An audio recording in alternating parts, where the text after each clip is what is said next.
bertanya kepada orang itu sedetail mungkin sampai kepada masalah pribadi dia. Pamannya ada orang berkeluarga, sudah lama menikah tak punya anak.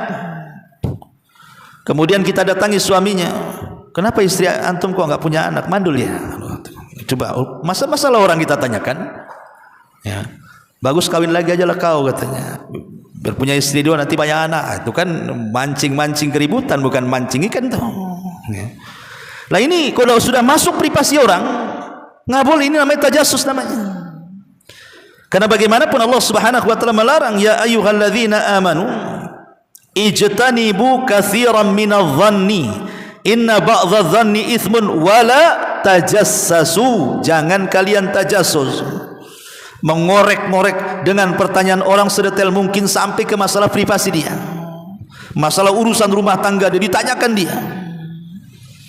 Saya lihat istrimu kok ada tai lalatnya di sebelah kuping itu. Itu tai lalat ke itu spidol tuh? Ngapain tanya istri orang? Ya, jadi nggak ada urusan kita dengan rumah tangga orang. Jangan bertanya sampai sedetil itu. Nggak boleh. Nah, ini juga hal-hal yang tidak boleh ditanyakan. Yang keempat, tidak boleh bertanya sampai kepada masalah privasi seseorang, keluarga seseorang, karena itu bagian pertanyaan yang dilarang dalam Islam.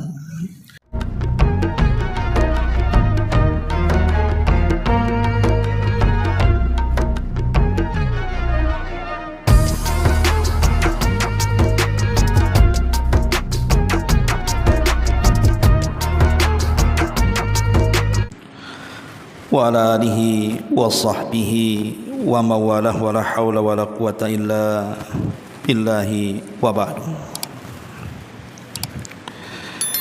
Alhamdulillah, segala puja dan puji hanya milik Allah Subhanahu wa ta'ala. Salawat dan juga salam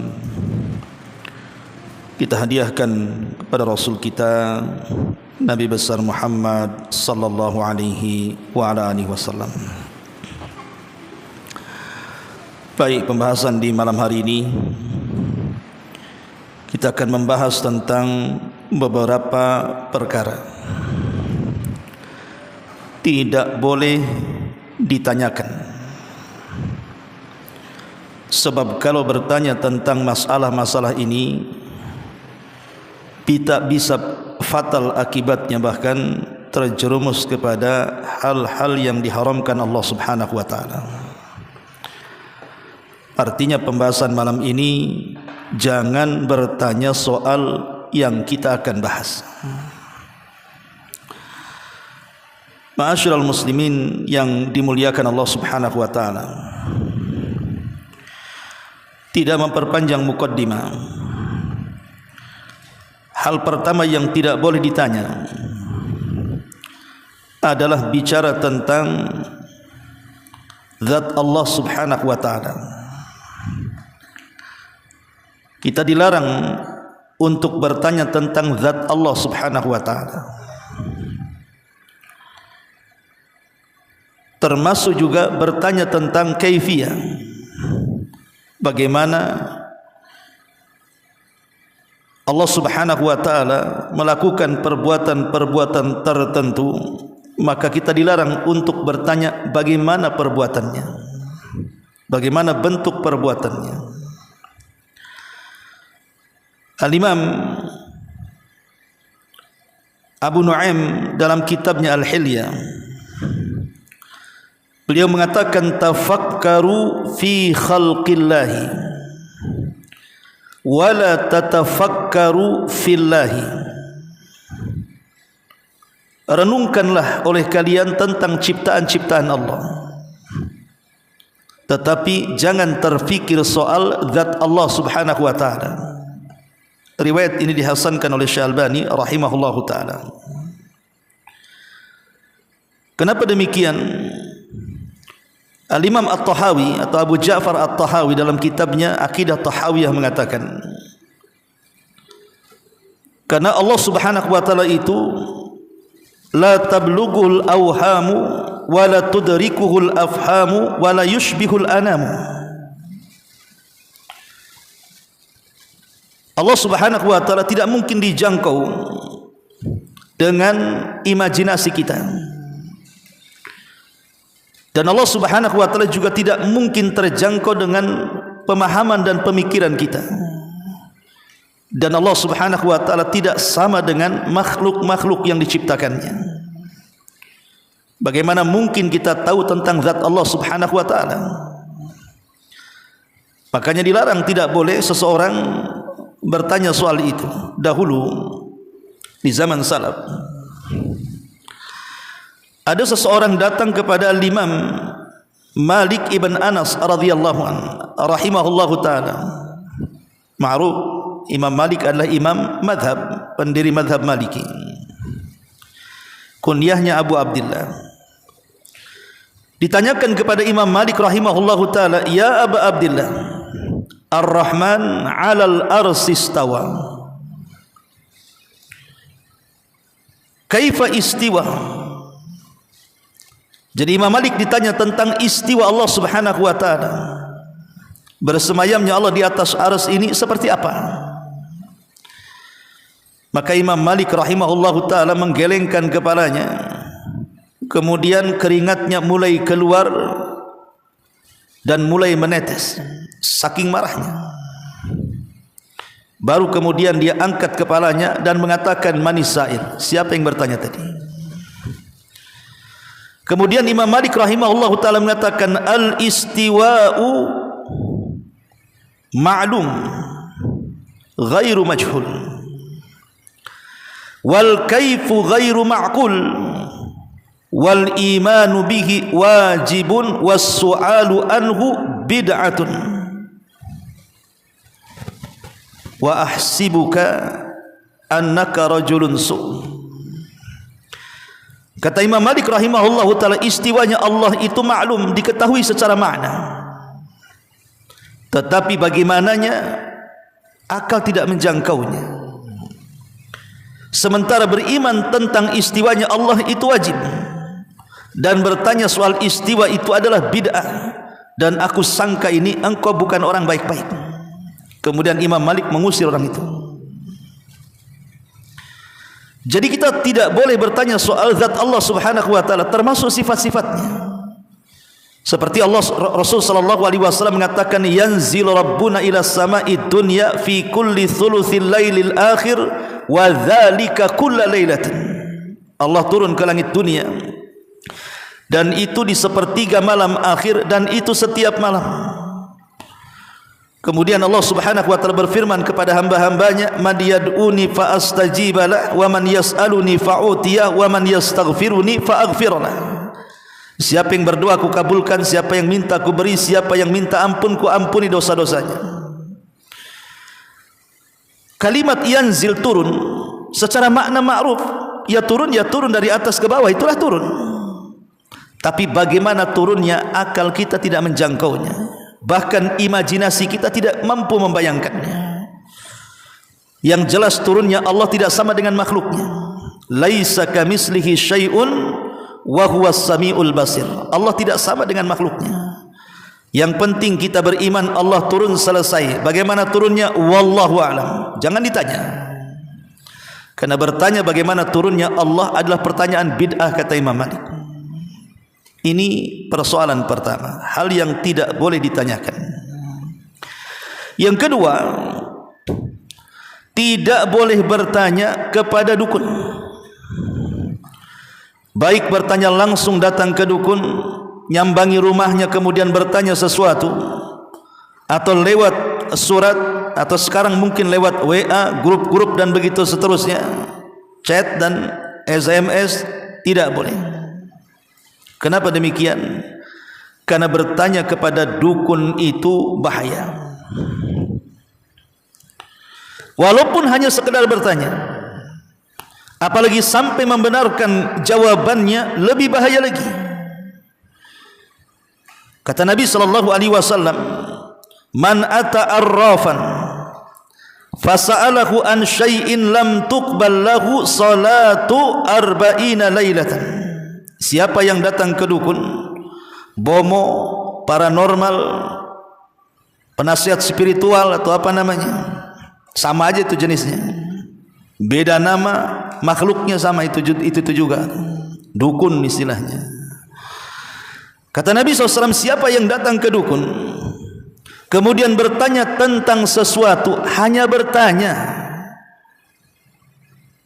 dia belum membenarkan, bertanya doang, maka Nabi SAW mengatakan salatnya 40 malam ditolak alias tidak diterima.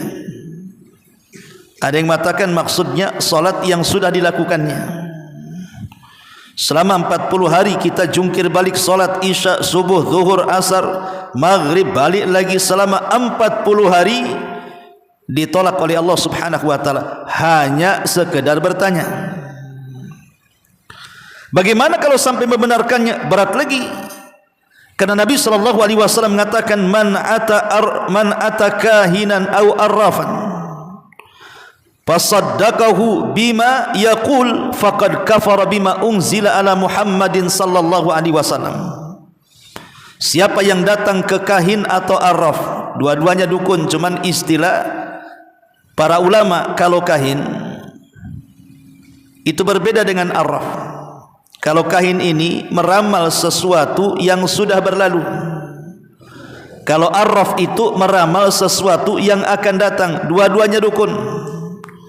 Tapi dukun pertama meramalkan sesuatu yang sudah berlalu, sementara dukun satunya meramalkan sesuatu yang akan datang. Contoh meramalkan sesuatu yang sudah berlalu, antum 1 bulan hilang motornya, dicuri orang. Datang ke dukun, Pak Dukun, motor saya sudah sebulan hilang. Kata Pak Dukun, ada CCTV-nya? Tidak. Tidak ada, makanya saya datang. Akhirnya mulai dia ramal, oh, motor antum itu di Beliung itu. Gang berapa, RT berapa? Enggak tahu, pokoknya di Beliung lah artinya. Lah ini kan meramalkan sesuatu yang sudah berlalu kan? Kan kecuriannya kan sudah berlalu. Ya. Lain dengan arraf, dia meramalkan sesuatu yang akan datang. Pamannya nanti tanggal 25 bulan 5 tahun 2025 kiamat. Nah, itu kan sesuatu yang akan datang. Maka sesuatu yang akan datang ini itu disebut arraf, dua-duanya dukun. Kata Nabi sallallahu alaihi wasallam mengatakan siapa yang datang ke kahin ataupun arraf bertanya sesuatu, dia benarkan pula jawabannya. Maka ketika dia menambah dengan membenarkan bukan hanya sekedar soalan, maka sungguh dia telah kufur dengan apa yang diturunkan kepada Muhammad sallallahu alaihi wasallam alias keluar dari Islam. Karena hukum mengkufuri syariat itu kufur keluar dari Islam. Jadi kalau hanya sekedar bertanya, salatnya aja ditolak 40 hari, tapi kalau sampai membenarkan, keluar kau dari Islam. Kecuali kalau datangnya hanya sekedar menguji saja. Apakah ini dukun asli atau tidak? Kemudian menampakkan kebenaran, tidak ada masalah. Contoh umpamanya dalam sejarah ada seorang panglima zalim namanya Hajjaj ibn Yusuf al-Thaqafi. Hajjaj ibn Yusuf al-Thaqafi ini hafid Quran. Seluruh Quran hafal di kepalanya dan dia senang dengan para penghafal Quran. Tapi jahatnya luar biasa. Ribuan nyawa sudah dibantai di tangannya. Bahkan darah-darah para sahabat juga dibantai di tangannya. Hajjaj ibn Yusuf al-Thaqafi, ma'ruf seorang penghafal Quran tapi haus darah, raja zalim. Jadi satu hari Hajjaj ini dia mendatangkan seorang dukun. Hajjaj ingin menguji dukun itu. Kemudian dia pura-pura mengambil kerikil dengan cara dihitung, kemudian dimasukkan ke dalam kepalan tangannya. Satu, dukun itu tidak tahu. Dua, tapi dia dihitung. Sampai akhirnya dapatlah sekitar 30 atau 40 kerikil, kemudian digenggam seperti ini. Dukun itu tidak melihat.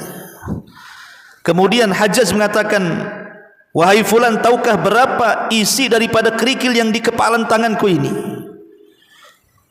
Tiba-tiba dukun ini bisa menebak dengan benar. Sekian, rupanya sudah dihitung benar. Kemudian Hajjaj masih tenang. Kemudian dia mulai mengambil kerikil lagi, tapi tidak dihitung, langsung main kerowak saja. Krok, ambil. Hajjaj sendiri tidak tahu yang ambil kerikil berapa jumlahnya. Kemudian kata Hajjaj ibn Yusuf, Tahu berapa jumlah yang sekarang ini? Kemudian sang dukun nerawang main tebak, kemudian salah hitung. Kenapa yang pertama benar, yang kedua salah? Rupanya kata para ulama ketika menceritakan kisah Hajjaj bin Yusuf ini, kenapa yang pertama benar? Karena Hajjaj tahu berapa jumlahnya. Dan setiap manusia, baik pada diri Hajjaj ibn Yusuf atau pada kita ini, semua ada qarin. Ada jin yang senantiasa menemani kita sejak lahir sampai kita mati. Lah jin qarin kita inilah yang kemudian berkomunikasi dengan jin yang ada pada si dukun. Jadi jin qarin itu menjadi infor jin, bukan informan. Infor jin ngasih informasi kepada jin yang lainnya, akhirnya dia tahu. Lah ketika kita tahu, maka jin qarinnya tahu. Ketika kita tidak tahu, jin qarinnya pun tidak tahu. Makanya dia tidak mampu memberikan informasi. Dari sini Hajjaj bin Yusuf langsung mengambil pedangnya dan mengatakan, aku tahu engkau seorang dukun, dipenggal lehernya mati. Ya.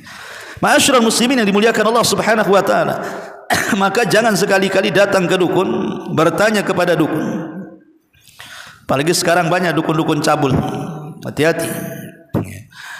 Kalau dukun dulu memang tinggalnya di lereng-lereng bukit, di ujung-ujung desa, rumahnya ngeri, angker, ada tengkoraknya macam-macam kan. Nengok rumahnya saja serem, apalagi pak dukunnya. Kalau sekarang dukunnya udah megah, rumahnya bagus, lebih bagus dari rumah kita. Dia udah pakai jas, sebagian mereka pakai jubah, udah nggak nampak dukun. Akhirnya jadilah semi dukun plus boleh jadi mungkin pejabat, boleh jadi kiai, boleh jadi ustadz kan itu ya. Itulah yang kemudian disebut dengan dukun putih namanya. Kalau dulu kan dukun hitam tuh, karena pakaian juga hitam. Nah, sekarang jadi dukun putih. Tapi dua-duanya dukun, mau hitam mau putih sama saja. Selama kelakuannya dukun, tidak boleh datang bertanya kepada dukun-dukun itu. Ini yang kedua, tidak boleh bertanya kepada mbah dukun. Yang ketiga, tidak boleh bertanya soal kehidupan manusia, terutama hal-hal yang bersifat privasi. Tidak boleh bertanya. Umpamanya ada seorang anak bujang hendak melamar seorang gadis, kan ta'aruf di situ dulu tuh. Saat ta'aruf di situ, kemudian si gadis ditanya-tanya soal kehidupan lalunya. Maaf, ukti, apakah dulu ukti pernah pacaran? Umpamanya. Saking malu-malu, pernah. Sama siapa? Berapa tahun pacarannya? Diajak jalan nggak sama pacarnya? Ini kan kurang ajar namanya. Nanya-nanya kayak gini nih. Cukuplah tanya itu yang umum-umum, yang global-global saja. Ya, umpamanya tentang hijrahnya, sudah lama hijrahnya, ngajinya sama ustaz siapa, itu tidak ada masalah. Tapi kalau pertanyaan yang bersifat privasi, itu tidak boleh. Dan kalau kita ditanya soal privasi kita, apalagi berkaitan dengan keburukan masa lalu, masa kelam kita, maka kita wajib tidak menjawabnya. Kata Nabi SAW, ijtanibu hadhil qadurat allati nahallahu anha. Kemudian kata Nabi, faminal alamma falyastatir bisitrillah wal yatub ilallah fa innahu man yubdilana safhatahu nukim alaihi kitaballahi azza wa jalla. Kata Nabi SAW kepada seorang yang bernama Rajm al-Aslami. Jadi Nabi SAW ketika sudah merajam Ma'iz kalau nggak salah al-Aslami ini, karena dia berzina, ya. Maka Nabi SAW mengatakan, tinggalkanlah kotoran-kotoran ini. Maksudnya kotoran-kotoran yang dimaksud Nabi SAW hal-hal yang dilarang, zina, homoseksual, pokoknya maksiat lah intinya. Jauhi kotoran-kotoran itu. Dan kalau Allah takdirkan kita ini masuk pada kubangan itu, falyastatir bisitrillah, sembunyikan, jangan pernah ceritakan. Gunakan sitrullah, penghalang Allah Subhanahu wa taala yang selama ini berusaha kemudian menutup aib kita dari manusia. Gunakan itu. Bagaimanapun Allah Subhanahu wa taala di antara nama-namanya adalah As-Sittir. Sebagaimana disebutkan dalam kitab Fiqh Asmaul Husna. Salah satu nama Allah dari 99 nama itu, ada nama Allah namanya As-Sittir. Sittir itu artinya zat yang maha menutup aib-aib hambanya. Padahal Allah tahu kita ini bermaksiat, tapi Allah tutup aib kita dari manusia. Gunakanlah nama Allah As-Sittir untuk menutup aib kita dari manusia. Makanya Nabi SAW sampai mengancam orang-orang yang menceritakan dosanya sendiri pada sudah ditutup oleh Allah. Apa kata Nabi SAW? Kullu ummati mu'afan illal mujahirin. Semua umatku dimaafkan kecuali mujahirin. Kemudian sahabat bertanya, apa mujahirin itu wahai Rasul? Maka Rasul mengatakan, wa inna minal al-jihar an ya'mala ar-rajulu bil-laili amalan thumma yusbihu wa qad satarahu Allahu fayaqulu amiltul barihata kadza wa kadza wa qad bata yasturuhu rabbuhu wa yusbihu yakshib sitrallahi anhum. Kata Nabi SAW, semua umatku dimaafkan kecuali mujahir. Sahabat bertanya, apa mujahir itu wahai Rasul? Kata Nabi, mujahir itu seseorang yang bermaksiat di malam hari sampai subuh, kemudian Allah menutup aibnya di siang hari, tidak tahu dia bermaksiat. Tiba-tiba dia menceritakan maksiat di malam harinya dan mengatakan, semalam aku sedang berbuat ini dan berbuat itu. Padahal Allah sudah menutup aibnya. Maka sekali lagi yang ketiga, jangan bertanya dalam rangka mengorek-ngorek masa lalu. Masa lalu orang yang masa lalu ini kurang baik. Kemudian juga yang keempat, termasuk juga tajasus. Bertanya kepada orang itu sedetail mungkin sampai kepada masalah pribadi dia. Pamannya ada orang berkeluarga, sudah lama menikah tak punya anak. Kemudian kita datangi suaminya, kenapa istri antum kok enggak punya anak? Mandul ya. Coba masalah orang kita tanyakan. Ya. Bagus kawin lagi aja lah kau, katanya. Biar punya istri dua nanti banyak anak. Itu kan mancing-mancing keributan, bukan mancing ikan tuh. Ya. Lah ini kalau sudah masuk privasi orang, nggak boleh, ini namanya tajasus namanya.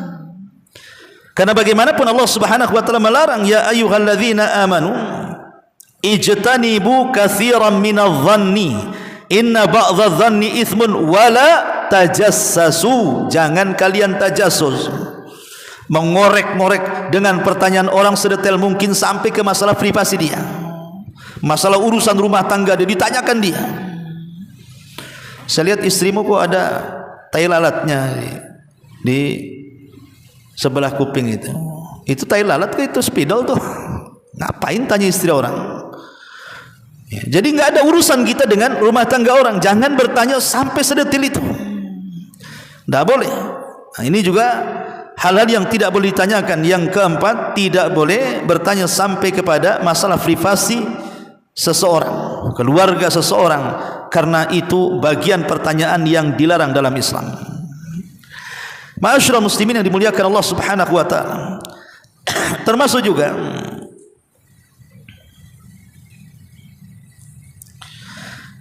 bertanya tentang sesuatu yang dipahami, dia sudah paham.